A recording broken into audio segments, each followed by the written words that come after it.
Goeiedag, ek groet jou in die kosbare naam van Jesus Christus.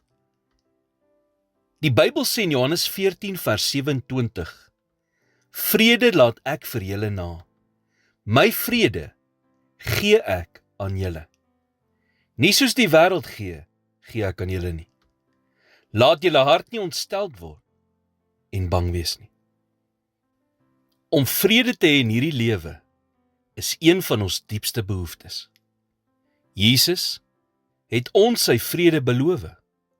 So as jy nie vrede het nie, moet jy jouself vra, hoekom nie?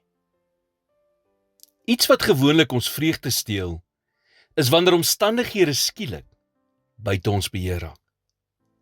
Baie van dit wat in die lewe gebeur, is buite ons beheer. Dinge werk nie altyd reguit nie. En wanneer ons nie antwoorde het vir hoekom dinge gebeur nie, verloor ons maklik ons vreugde. Jy sien, dis baie moeilik om God se stem te hoor en om sy woord te ontvang wanneer jy nie vrede in jou hart het nie. Daarom moet jy alles in jou vermoë doen om jou vrede te bewaar. Daar is krag in vrede.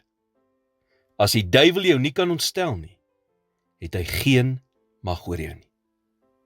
Hy het slegs mag wanneer jy jou vrede verloor. Daarom sal hy enige iets in sy vermoë doen om jou te ontstel, jou vrede te steel en jou te verwar. Moenie dit toelaat nie. Die volgende keer wat jy weer oor 'n kwessie ontsteld raak, stop net vir 'n oomblik en vra jouself af, wat probeer die vyand hier regkry? Wat sal die gevolge wees as ek onder hierdie emosie soog? Wanneer jy ontsteld is, verloor jy jou vreugde. En wanneer jy jou vreugde verloor, verloor jy jou krag.